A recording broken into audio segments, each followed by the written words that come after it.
Hello and welcome to Healing from Within. I am your host, Sheryl Glick, author of The Living Spirit, Answers for Healing and Infinite Love, which shares stories that illuminate the reality of life in all aspects and ways to use healing energies, intuition, and our higher selves to create a healthy, prosperous life for ourselves and others. And today I am delighted to welcome Daniel Pinchbeck, author of How Soon Is Now, who will show us how the ecological crisis we are experiencing can provide an opportunity for a rapid evolution of human society on all levels. Hello, Daniel, and thank you for joining us today on Healing from Within. Thank you for having me. Daniel, as listeners of the show over time have come to expect, my guests and I share intimate stories and insights into the hopes of once again remembering who we are as spiritual beings having a physical life with the hopes of balancing the best of our connections to each other and our physical world in the hopes of creating health, prosperity, balance, compassion, love, and a unified humanity and world. In today's episode of Healing from Within, Daniel Pinchbeck, who is also the author of Breathing Open the Head and Notes from the Edge Times, along with other books, covers everything from energy and agriculture, politics, media, and ideology in order to understand the nature of the soul and the future of our current world. Daniel, I always love to ask my guests to think back to their childhood and remember a person, a place, an event, a value, a goal, something that may have shown them or others the path or values and lifestyle they would pursue as an adult. For I believe nothing's Uh, random, and we begin with our mission at the very beginning within us. Yeah. okay, I grew up in New York City, in Manhattan, and my parents were artists. My father was an abstract painter. My mother was a novelist and a book editor. And so I was often in my early life surrounded by their friends, by artists and writers, including some of the writers of the Beat Generation, like Allen Ginsberg, and the radical activist Abbie Hoffman. So they definitely made a strong impression on me. They seemed people who were very awake and very present and had great senses of humor. Right. And great imagination, right? Imagination Sure. is the key to climbing into the spiritual realms and downloading inspiration. So that's wonderful. So many of us are trying right now, at the present time, to understand how our world has gotten to be on the brink of an ecological mega crisis and how we must begin to think of ways to change what is obvious to so many of us at this time in our national and world history. This is not fantasy, but true. Tell us of this. Yeah. Well, the book How Soon Is Now looks at what's happening ecologically and argues that we are facing an extinction crisis, potentially for ourselves as a species. And I look at that as a possible, from a positive perspective, as a kind of initiation, a rite of passage, an opportunity for us to awaken and change the focus of our civilization. But just recently, the International Panel for Climate Change at the UN, just a few weeks ago, issued a new report, which is even more kind of dire, basically saying that unless we really radically redirect the productive capacities of our society, we're going to be seeing kind of a whole collapse of the systems by 2040, if not earlier, with a 2.7 Fahrenheit warmer climate by that time. Yeah. All the weather changes we're observing are not going to go away. So we need to find ways to protect as many of the countries and people as we can and to alleviate, if possible, some of the conditions that are causing a lot of these problems. And to do that, you mentioned very seriously, and I'm in line with you on this, we have to work cooperatively, not so competitively. It can't be a man or dog eat dog mentality that we're dealing with, because that's what's gotten us into the mess we're in now. So while people thought we were having such a utopia with technology and social media, actually what we're having is a decline in human services and in the way people deal with each other in a compassionate way, right? Yeah. Yeah, well, it's complicated. I mean, in some ways, for many people on Earth, this is like the best time ever. People who are, in the middle class or the elite, who have like an incredible lifestyle. You're able to travel the world and sample the different cultures of the world and Yeah, the but there's so food. much, yes, there's so much misery for those on the margins, the victims of famine and war and genocide right here in our own country. There's so much Yeah, illness and definitely. poverty and disease. So, yes, all right. So, yes, some are doing better than others. But the thing is that it should be a world where we all can do better. I think you believe in that, and I certainly do. So tell us about the philosopher Ken Wilber and his model called spiral dynamics. I found that quite interesting. Yeah, I mean, I just touch on Ken Wilber's work in the book. I mean, he looks at kind of this idea that there is an evolution of consciousness happening, and he borrows a model that was developed by some other people called spiral dynamics, where you kind of see that as consciousness evolves, it becomes more aware of kind of larger wholes.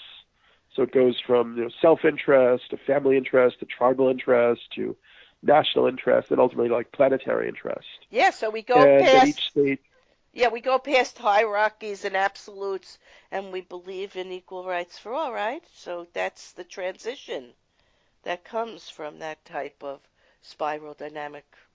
Is that so?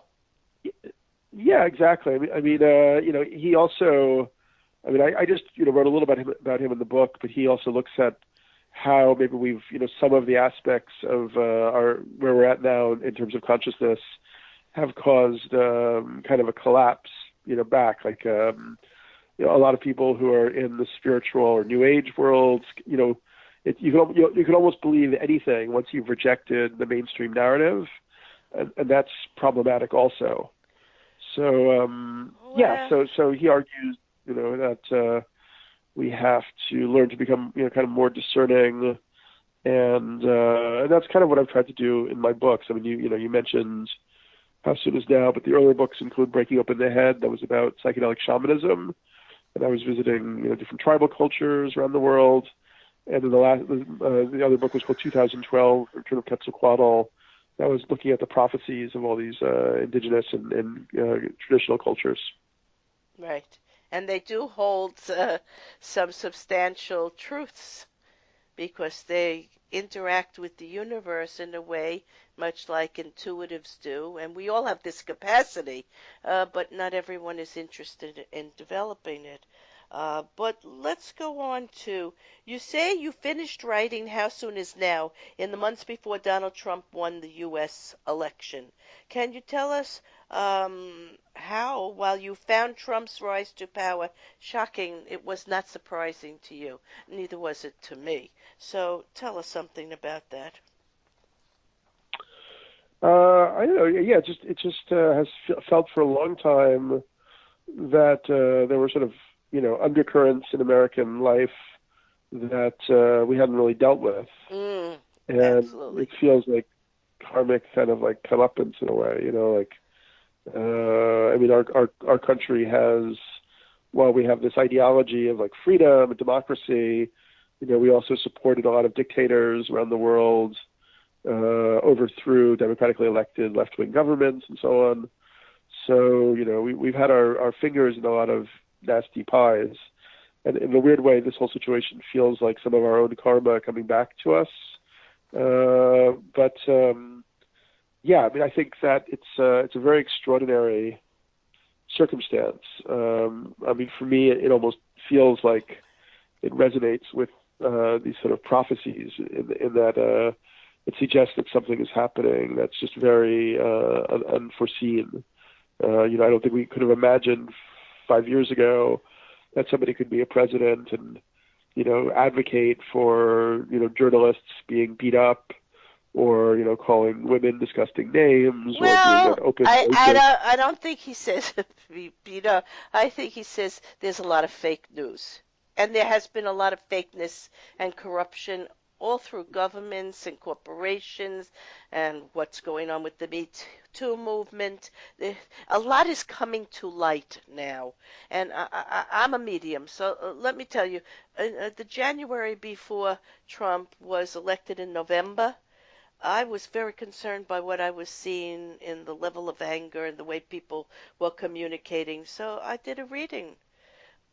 I did a reading on him, and I discovered that he was being shown as like a lighthouse, with throwing out light to all these areas that have long gone unattended, and all these problems that for the past 40 years we have found ourselves concerned about, with economic issues and poverty and the disease and the abuse of women and children, and entire cultures and religions in third world countries fighting each other. So, it's not been addressed to the point where we have resolution and solution. And and in the reading I saw him being able to illuminate many issues that had been overlooked for too long. Now, Trump is a change maker, and Obama promised to be that, and I voted for him, but he wasn't able to accomplish that. So we were in national debt, $10 trillion more, lots of problems by the time Trump got elected. And we all have to work together now to have to make the changes that are necessary for what you're suggesting in your book that has to happen.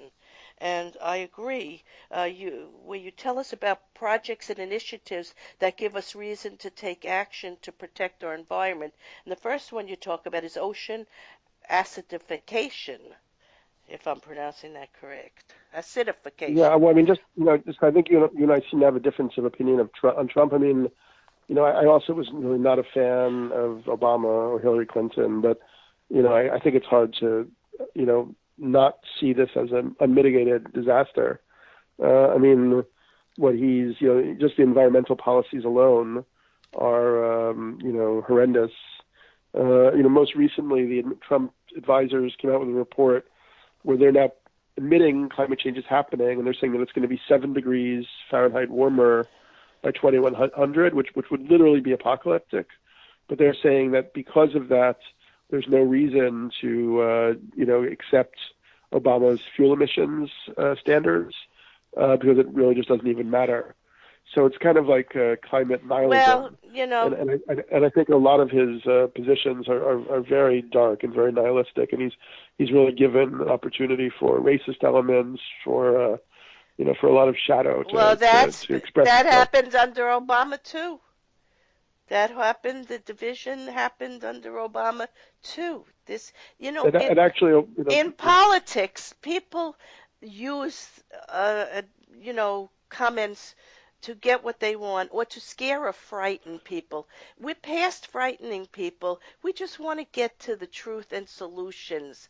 And we don't need all this judgment which is going on. It's like when I was a kid and we would be in high school and you would want to vote for for a president. Say there was a class president, right? So they got up there and they told you their agenda and what they were going to do. They didn't attack, they didn't talk badly about other people, and our politics have degenerated into that kind of behavior. And that's not spiritual, and it's not going to take us where we need to be to help all the problems that you're talking about in the book. I'd like to get to some of those. You talk about new approaches to agriculture, including vertical farm. Tell us about some of the facts of the things that have to happen according to bring about the solutions to deal with a lot of the problems that we have. And these problems didn't happen overnight. I would say the last 40 years have been leading to much of what we're seeing now in a lot of administrations and in a lot of different okay. countries. What I try to express in the book is first of all to come up with a model how to Yes. approach system change. And I kind of look at it in terms of these three different areas that we have to address almost simultaneously. One is the simple, like technological infrastructure. So that's areas like energy, agriculture, industry, and yeah, I mean, we know every climate scientist on the planet is telling us that we have to radically reduce CO2 by 5 or 10% annually, which requires a lot of changes in how we live. And one of the best ways to do that would be to shift from industrial farming to regenerative agriculture. So that would be, in a way, going back in time to organic farming, no-till farming, permaculture. We obviously have to make a rapid shift to renewable energy. Trump, I mean, as you seem to like so much, is pushing, hard on fossil fuel extraction, which is, causing even more CO2 to be released, where we should be making a systemic transition to renewable energy right now. In terms of industry, there would be a model of cradle-to-cradle manufacturing, where industries are kind of responsible for all the components of their products through their whole life cycle. Economically, I mean, one idea that we know is one way to get this done would be, taxing carbon. But there might also be other more, kind of profound ways to address it. Like, for instance, creating a currency that is connected to the health of ecosystems. So the way to make money is actually to improve the health of your ecosystems, like make the water cleaner, make the forests more biodiverse, and so on. Because unfortunately, as it is now, the profit that people make often comes from taking away, stripping from our natural systems. Right. You also talked about blockchain, the technology behind Bitcoin, which is being talked about now, and a way to have global direct democracy or liquid democracy. Could you talk about that? It's a very Yeah, sure. I new mean, concept. yeah. I mean, Bitcoin is is a very exciting development because it's a way to exchange value that doesn't require the intermediation of banks or central banks or whatever. So you do it as a peer-to-peer exchange. And once they figured out Bitcoin, which was built on something called the blockchain, which is like a distributed ledger, where every transaction is recorded in these blocks. So they're like chains on the blocks. You can always track back to see which transactions actually happened and who got what and so on. So you think this Then they is realized really that going to happen? You think this is going to happen what is really going to soon? happen? Where we'll be having this new type of monetary system where Well, I mean, Bitcoin has already happened. I mean, people can go and buy Bitcoin. They can they can get them online. They can store them. And it's been going for about 11 years now. So there've been a lot of attempts to crack it. And so far it seems to be pretty impervious. But what's more interesting now are these other things that are being built on the blockchain that could be, as you said, like you could have, there's one called democracy.earth. And the idea is to create a new type of voting system. So at the moment, we've inherited this old political system from the right. late 18th century where we vote for candidates every 4 years and don't have much control over them, and they're backed by corporations. But the idea of the liquid democracy model, democracy.earth, would be that you could vote for people in different areas, like all of the time, continuously. So, for instance, if I want somebody to, be my proxy on energy, I give them my vote on energy-related issues. But I don't have to wait 4 years if I find out that they're being kind of paid off by, Exxon or something. I can take my vote the next minute and give it to somebody else. Yeah, So that's but I the don't kind of idea. understand. So if you give them your vote, they get in and they can start to do their work because they have a skill that's necessary to be viable at that moment and not wait 4 years. Is it like a constant shifting of leaders or talented people coming into the government who are necessary? and not to let someone stay there. Like in Congress, there are people there that are there for 40 years. They sit down in a chair and they never leave. And that's not innovative, and it's not, I don't, there are term limits for the president and other offices, so why would Congress be allowed to have that happen? So I think what you're saying is be more fluid in how we move our talents around and our gifted people so that they can come in and work when they're needed and called by. Now, if you'd have you vote for someone, who else would vote for this person? Well, I mean, there's different things. What I was talking about is almost like a theoretical idea of what a future system could look, where we don't actually have the same type of government as we have now. We wouldn't have these, elected representatives every 4 to 6 years. It would be more like some more distributed voting system, whereas we would have the ability to put our vote into different areas. So then, let's say Elon Musk. Many people might feel that Elon Musk would be the right person to make decisions on energy issues. So maybe if he was part of liquid democracy, he would have, 150 million votes for energy. And then, but then if we felt that we didn't think that he was the best one, then we'd proxy our vote somewhere else. Similarly, I know that with the Democracy.Earth people have been running political candidates in Argentina, where essentially the candidates agree to follow the will of the people. So they respond to the voting system in how they vote for things, rather than what happens now is that we in a sense hire somebody to be our representative, but then we have no oversight over them once they're representing us. So if they start doing things that we don't like, we don't have a decision until the next election, which could be 4 years or Well, 6 years away. that's a very interesting way of looking at it, and perhaps it's coming. I know there are going to be tremendous changes everywhere in every system, but it's not the political system. It's the economic right now and the climate and the dealing with diseases and the problems that we're having worldwide with wars within wars all over. So I think that's going to be dealt with probably first. And then perhaps the system will change. Sounds to me like there's some really good ideas there. So, it's funny, Daniel. Recently, a client of mine came in for an intuitive reading and an energy healing session, which is what I do. And he told me about the Burning Man in Black Rock City. And then I started to read your book and saw that you, as a journalist, had gone there in 2000.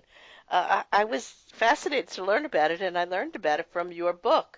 So please tell us something of that event that you went to, the people, the atmosphere, and your ultimate conclusions about what was going on there.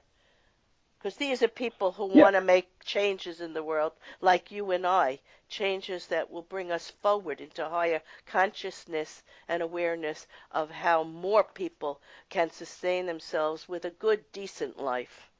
So tell us. Well, I've actually been going to Burning Man for more than 15 years. So, yeah, I've had a lot of different experiences there. And yes, the first time I went was 2000. I was writing about it for Rolling Stone. And it was a part of my first book, Breaking Open the Head. And I was amazed when I discovered Burning Man because it was an incredibly robust kind of alternative culture based around creativity and gift exchanges. So essentially, Burning Man is a little bit like an anarchist festival where there's 10 principles that everybody is supposed to follow when they're at the festival. And those principles include things that are like nobody's a spectator, everybody's actually a participant in the festival. Leave no trace, you don't leave any trash behind.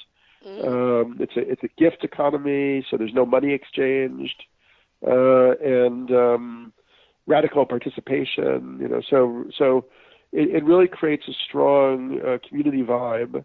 And yeah, people bring amazing creativity there. It sounds like an exercise in social consciousness, which is what we need now. And it sounds great. But wrote this, and I want to read this to our listeners. Daniel felt fury at our failure as a species to overcome the system. The military, industrial complex, Wall Street, the corporate mega machine. This system was not only corrupt, creepy, and hypocritical, but was also destroying the biosphere and with it our shared human future. Waves of protests and rebellions, the Arab Spring, Black Lives Matter, Occupy Brexit, reveal the ire of the masses. We live in a post-colonial empire which uses violence, drone strikes, bombing raids, assassinations, military invasion, extraordinary rendition to impose its will on the world, as well as employing sneakier techniques like the ballooning debts that countries across Africa, South America, and Asia must pay their European and American overlords. The even worse problem is that our industrialized civilization has unleashed an ecological mega crisis. We are threatened with an imminent planetary cataclysm that could drive us to extinction. And there, in that quote, is what we're dealing with. You say it clear on. And there are many people working to come up with systems that will work better. I just hope we can get it all together without so much drama and confusion and judgment. We have to get away from that. And that's what I'm hoping. People will realize what you're saying in this book, the possibilities for what could happen, and the suggestions you offer for what we can do, the solutions. And that's what you're really interested in. Is that not correct? Yeah, totally.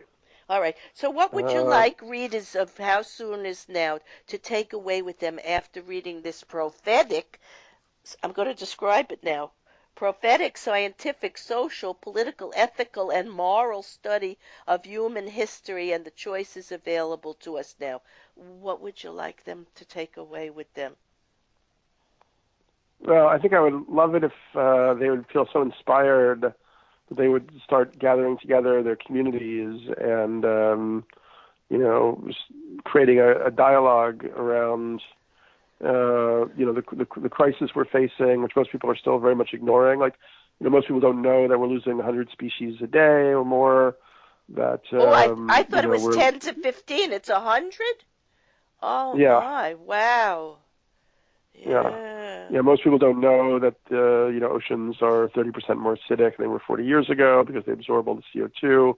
I mean, there's the media doesn't really give us the basic ecological literacy that we need right now, which really No. tells us about the magnitude of the problem. But then also people don't know about the possible solutions that include, cutting down consumption, pooling resources, growing our own food, using permaculture, transitioning to alternative energy systems. I mean, I have all sorts of friends who are now starting to create like off the grid communities to model these new systems. But the more people who are aware of this and the necessity of it, the faster the whole process can happen. I know you mentioned one that I like very much in New Zealand. You talked about some people who went there and are setting up because you feel that'll be a really good place to be if some other places don't bear Well, I don't. Yeah, I mean, boat as well. But you know, yeah, a lot of very wealthy people are moving to New Zealand because it's a very pristine place yes. to be. When they're doing it because they fear, What's that we're heading towards disaster. yeah, yeah. Uh, But you know so, what? but I feel it'll. What you just said now is what I think our listeners have to think about. If our news, if our media, if our social media, if everything could be focused on these solutions and the ways to go instead of so much fake news and opinion and judgment, we could get this show on the road. And it's time to get this show on the road. You agree with me there? It's time Yeah, to do definitely, something. We need definitely. to all work together to be courageous and productive in order to right a lot of the wrongs. So I want to thank you, Daniel Pinchbeck, author of How Soon Is Now, for your interesting analysis of past, present, and future as leaders in the field of science, spirituality, social and economic and political structures seek answers and ways to triumph and change life for the better, no matter how challenging the events happening before us appear to be. To discover and understand what's at stake and to find ways to participate in this awakening process that's affecting all our world communities, and to purchase this truthful, effective dialogue of change, go to Amazon.com. In summarizing today's episode of Healing from Within, we have been most fortunate to speak with Daniel Pinchbeck, a truly enduring and enterprising Vitruvian man who offers an overview of the many critical challenges facing our physical and spiritual worlds and the hopes and efforts of so many like him who work in alignment to spirit as evolution proceeds. We all have many choices to consider as the world appears to be turning on a dime, and we need to use our intelligence and also our heart-based energies, or our soul energy, to return to a merging of life as we have known it throughout eons of evolution, and to embrace the possibilities of our soul nature to advance to a higher awareness of higher self and consciousness, as well as living in the physical world, so we can find cooperation rather than competition. It's like the saying the Marines have: in order to have a healthy life cycle, no man can be left behind. Daniel wrote, when I was a child, I remember feeling certain that a great secret was waiting to be revealed to me. I felt the whole world trembling with this mystery that lurked behind the surface of ordinary reality. It was hidden under the sidewalks of New York City, within the windows of the apartment buildings that stared out at me like 10,000 unblinking eyes. It was whispered by the wind that blew teasingly through the leaves of the trees, causing ripples across the Hudson. I was sure this mystery waiting to unveil itself to me was the core of existence. When I found it, I knew my purpose and mission and became a whole being. I assumed all adults had passed through the portals of this unfathomable event. I believed this must be the secret subtext of their conversations, which otherwise seemed nonsensically dull and boring. I thought the same thing, Daniel. Daniel and I would have you know that the souls of each of you listening today have chosen to be on this planet at this crucial and important time in human history. Nothing is random, and the creative life force of love and compassion embraces you with hopes for choices that must be made by a collective consciousness of goodwill, prayers, and the creation of the next journey of life here on earth. Please participate with joy, not fear. I am Sheryl Glick, host of Healing from Within, author of Life is No Coincidence, The Life and Afterlife Connection, and also The Living Spirit.